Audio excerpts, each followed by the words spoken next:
Asked a friend of mine the other day if he knew what Calvinism was, and he said, of course.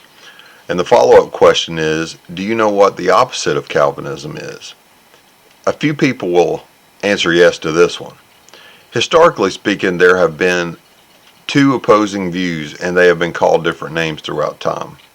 Before it was Calvinism, it was related to the works of Augustine. I don't know if anybody would have a good answer for precisely what the phenomenon of Calvinism describes, but we'll get to that.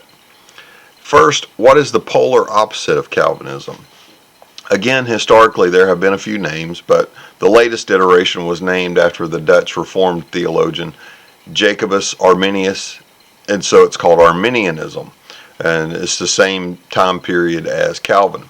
In more ancient times it was called Pelagianism and considered a heresy by many. And you can be a semi too. Much like Calvinism, when someone is not ready to accept all 5 points, it can be called semi-Calvinism or semi-Pelagianism. And about naming things. It's certainly curious that some of the features of the descriptions of faith are often named after people. Whenever you name something after somebody, there's always the tendency of whatever shortcomings that person has to be associated with the thing named after them. I think of the Jerry Reed song, Lord, Mr. Ford. What if you don't know the names? The fellowship I grew up in hardly ever used the same terms for theological and religious features that everybody else did. We were kind of an island. We used our own code words and language.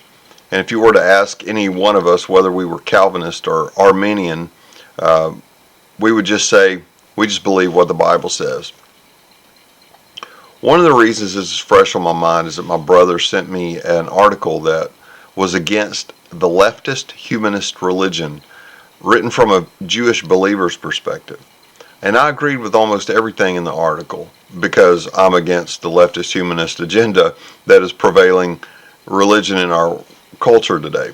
However, one thing that threw me off was the guy used, for lack of a better term, an unorthodox definition of Calvinism. So by way of reminder, the Reformation was a tough time of history. On the Catholic side of trying to hold on to what they already had and to toe the line, the whole Inquisition thing was rough. A segment of history that is painful to bring up. However, on the Reformation side, there were some similar nefarious things going on in the name of religion. And I wouldn't be as brazen as to place all the weight of the full blame on John Calvin, seeing as that he did such a good service by writing his Institutes.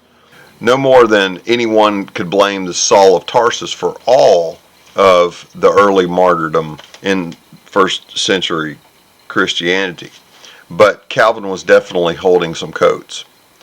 But I don't think that when most people are talking about Calvinism that they're talking about that part, but more the tulip acrostic that was solidified in generations to come somewhere between me and you and John Calvin. So I like to keep it simple. If I was to give my best description of what Calvinism was trying to explain, I would say that it's a strong emphasis on the sovereignty of God.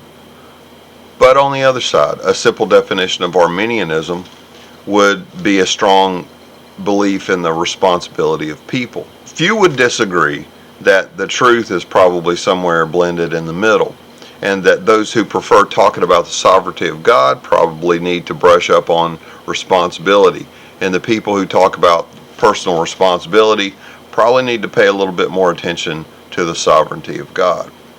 But is there a third way? If we all agree that the truth is somewhere between the blend of sovereignty of God and responsibility of man, could it be that a good description of the relationship between all of us could be called something like cooperative? I suggest that we can. Instead of naming our theological views after other people, perhaps we can name them descriptively about the relationship that we've been invited into. God always needs a bigger cut in the credit for everything. After all, creation is His and everything in it. Personal responsibility will come soon enough, But it doesn't start there. It starts with marveling at this very big God. Our response should not come from the American get it done spirit, but from being in the presence of the holy God. And God gets a bigger cut.